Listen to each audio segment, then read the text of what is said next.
What shall my soul eat if I only have bread? Bread to feed the mouths, but no rose to, who knows, satisfy my artistic side. The side with the mind that yearns for more than the bare necessities. I need more inside of me. I need el baile, el ritmo, el llanto que canta. Actúa mi sol.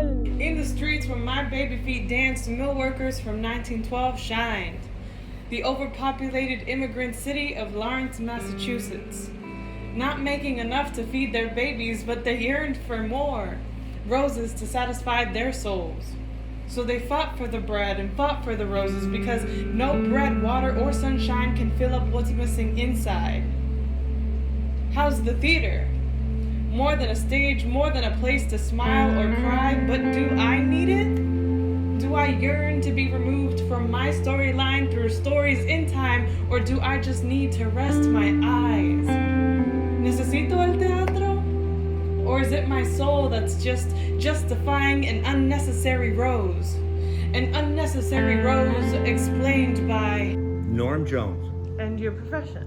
I am a professor of theater arts at Gordon College. Particularly within the context of the Christian community, theater has had a love-hate relationship for generations and generations. Yeah.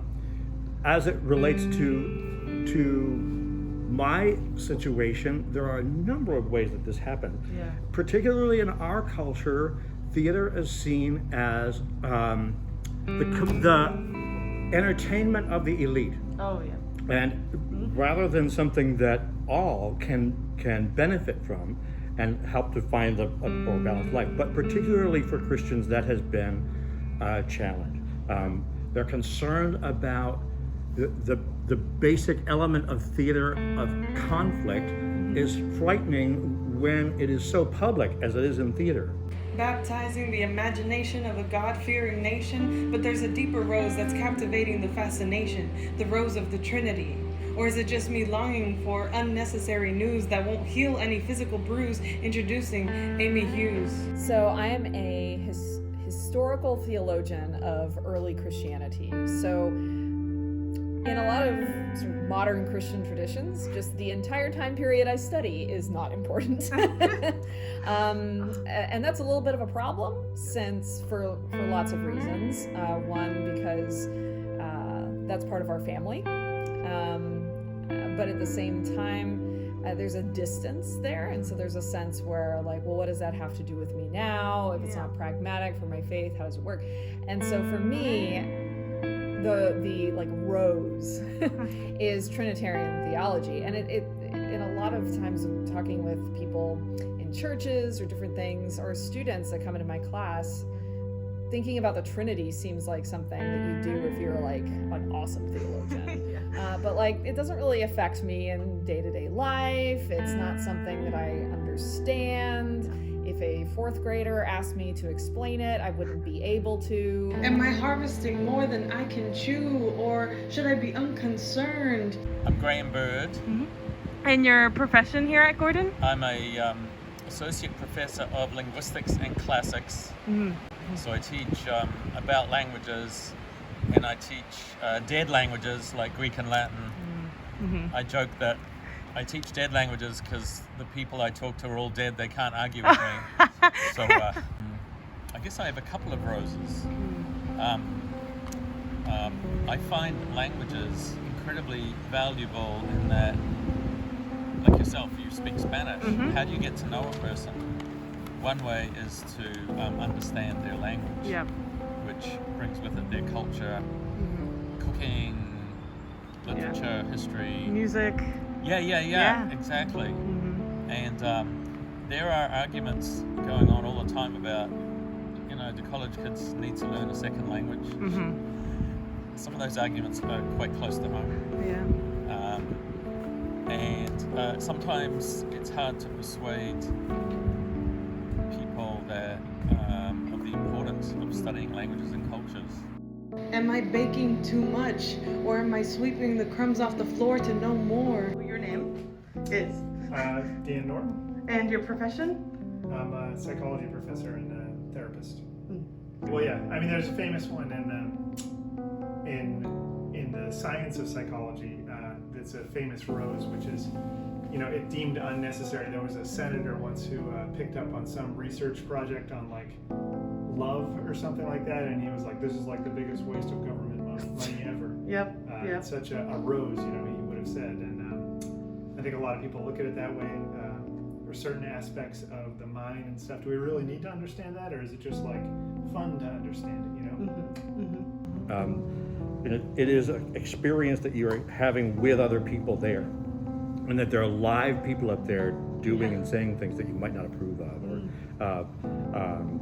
So that has been a challenge. Another challenge specific to me is that there have been times when, say, we've tried to raise money for a theater. In the 35 years, now 36 years that I've been here at Gordon, there have been many different attempts to raise more money for theater, to build the theater we have, which took 15 years, and then to build the second theater, which has been another 20 years. But raising money for a theater among Christians is extremely difficult because it is not seen as, well, what's it going to do? What kind of benefit will there possibly be? And that has been part of my own mission for many, many, many years. Hello, my name is Yankelina Duran. My name is Yankelina Duran. Is Yankelina Duran. Yankelina Duran. Yankelina Duran, and I will be singing "I'm Not Afraid of Anything" from Songs for a New World with Nora's monologue from Greece. For me, theater involves an element of our life that is absolutely vital. It is not a secondary thing. It's the telling of stories, the telling of complex stories, of the conflict that we might have with others, with ourselves, with the world, with God, is the telling of stories that helps to make sense of our lives. That's what stories do. Yep. And they are not just telling the truth in a way that is logical in theater. It's emotional, but that doesn't make it untrue. Yeah. It involves the whole person. Everything about them comes to play in the experience of theater. You do use your head. You also use your body. You use your emotion. Yep. You use your soul. Every part of who you are, which is a very Christian thing. So for me, that's where theater makes such a vital difference in the lives of people. How do you convince other people that that's the case is an important question. Yeah. I think partly it means going out of your way to make relationships with other people, to include them in the community that you have, that can then have a stronger understanding of what it means to create theater and why it might be important. But for me, all of Christianity hangs on this. And you can probably talk to any student in my Christian Theo class, will come out the other side and say, yeah, I was pretty much missing what Christianity was about. Because the Trinity is not, it comes across as very abstract, it comes across as unimportant, it comes across as something that only educated elite people study. It comes across as too complex, it comes across as not practical, it comes across as not affecting our daily lives. But all of those things are wrong. Because the Trinity is about who God is and how God relates to us, and that's pretty much Christianity in a bag. So if we don't understand who God is, Father, Son, and Spirit, if we don't understand what it means for the Father to send the Son, and what it means for the Son to have ascended and for the Holy Spirit to be with us, well, we pretty much don't understand the gospel. So kind of vital. I mean, I guess I kind of reject the whole rose versus bread type of a thing. I think that, well, I mean, both are necessary and both are unnecessary. I mean, you don't need bread right now, this instant. That is true. You can live for a long time without bread. Yeah. And, then you get into what what do you really want? Do you want to live for a long time, or do you want to have a rich, full, meaningful life while you do get to walk this earth? And I think both are pretty important. I don't think too many people want to die young, but they also want to live a good life while they're here. So I think that is true. The thing that some people may think of as a rose of within psychology, understanding how to live a good life and how to not be burdened with mental health problems like getting stuck in loops of depression or anxiety or other things. Those are really important for being able to live a good life. So, but we do face some of the challenges, obstacles that I mentioned before. American culture does not see theater as something to support financially or subsidize, because it's simply there for just to entertain elite people.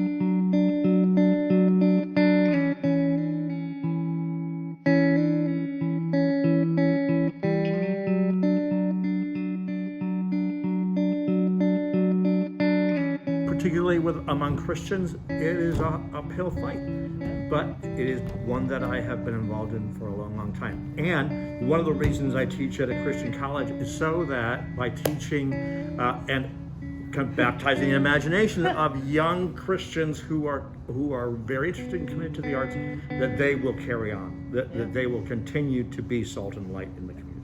And also the Trinity's a mystery. I think there's a sense in which if we can't wrap our arms around it, I think a lot about like just going to the Boston MFA or something and like looking at a piece of art and going, I don't know what that means. And then we feel like, okay, I'm going to leap. Well, no, you shouldn't. You should want to understand what you see, at least to the extent that you can, and kind of let it wash over you. The same thing is true with the Trinity. We enter into a mystery. We don't wrap our arms around it and understand every little bit. Because God is not like us. So the Trinity is the way we as humans speak of God. And in a way that we can describe God in the way that God has revealed God's self to us. So without it, we pretty much have no way of, like, our naming of God, our describing of God, our encounter with God becomes stagnant. It's not a living engagement anymore. Because if we don't understand how the Trinity shapes who we are and who God is and how we respond to God, then we aren't going to understand how we're supposed to engage with God, either individually or as a community. I find a delight in studying language, partly for its own sake, partly because I understand the speakers more. I said I love dead languages. Yeah. I guess I shouldn't call them dead. That makes it sound kind of, I mean, there aren't too many native speakers. But this semester, for the first time ever, two of my students persuaded me to do an independent study in Sanskrit, the ancient Indian language. Oh, wow. And I thought, I've never done this. Sounds like fun. Yeah. And some kind of hard-nosed person might say, what's the point of that? But we're actually learning about Indian culture, history, religion, poetry. So much more, We're having a lot of laughs. It's just great.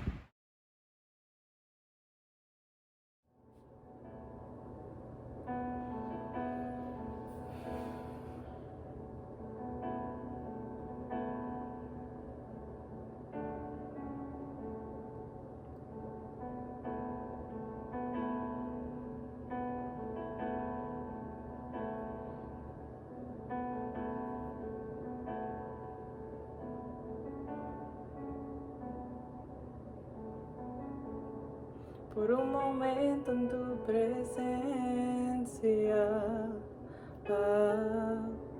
por un instante de tu amor, por un destello de tu gloria, por un minuto nada más, todo daría, no importaría lo que tenga que pasar, lo que tenga que esperar.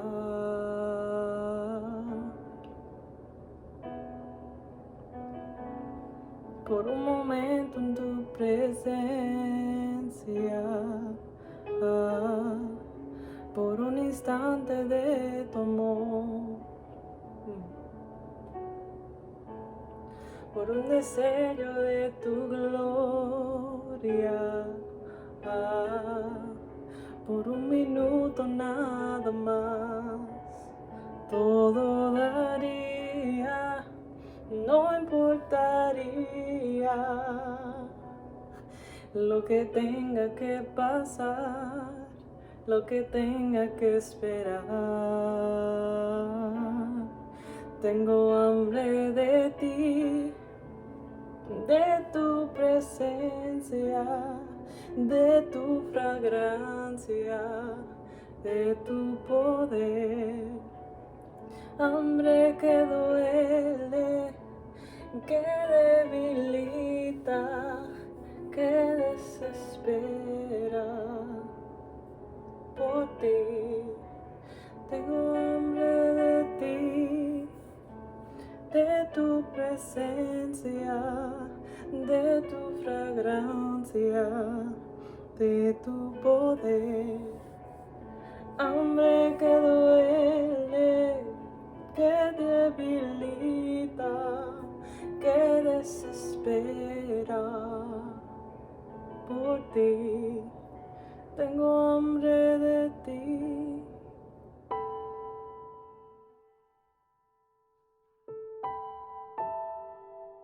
So music, yes. I remember back when I was like your age, back in New Zealand, where I'm from, as an undergrad. I remember I admired this New Testament scholar. He was brilliant at Greek and Latin, and he would preach in church. But he also said once, I heard this secondhand, that if he had it his way, there'd be no music in church. And I thought, what? How can this guy who is so brilliant in languages that I love, why is he against music in church? And I think some of his reasons were, we go to church to feed our mind and hear great sermons. I grew up as a Baptist, and so it's all about understanding theology and the Bible, and this annoying music just kind of gets in the way. So I didn't argue with him because I respected him too much. But and now I play music in church. There's many reasons we go to church. Oh yeah. I mean, right. I love a good sermon. I love to read the Word, hear the Bible read and preached about. But I love to sing, although right now we're not supposed to sing. But I'm playing for other people who are not supposed to sing. And I really love playing in a worship situation. Yeah. And it feels to me that that worship is not just about the mind. Yeah. But it's like it's the soul. Yeah, it touches the soul and too. I came to America because of music. I came to America because of, have you heard of Andre Crouch? Oh yes. He was this great gospel singer. He wrote the song Soon and Very Soon, that's in our hymn book. And I was so lucky he came to New Zealand, and I got to see him and meet some of his musicians. Oh, wow. To me, music nourishes my soul. Yes. And in fact, if you look at my schedule, which is kind of packed, I have tried to set aside 1 hour every day to go to Phillips and play piano. And I'm very tight, and I won't let anything get in the way. Yeah, no. So I've done my hour today already. And to me, it's so important. Yeah. Creative release, Yeah. stress release. Just, in fact, last week I didn't know what to play. I just sat there and just played something. I have no idea what it was, and it felt so fulfilled. And to me, it's a gift, and it's a source of pleasure, creativity, and I love to play for other people who feel it's something that I can share with them. Now these are just my thoughts and yearns on an empty page, written in wheat and dipped in thorns, spoken on the cusp of blossoming thoughts from Lawrence mill workers fighting for a healthy soul to professionals plowing for an answer underneath that soil. If not bread versus roses, or bread without roses, then what? Both? Neither. You tell me. Pan y rosas.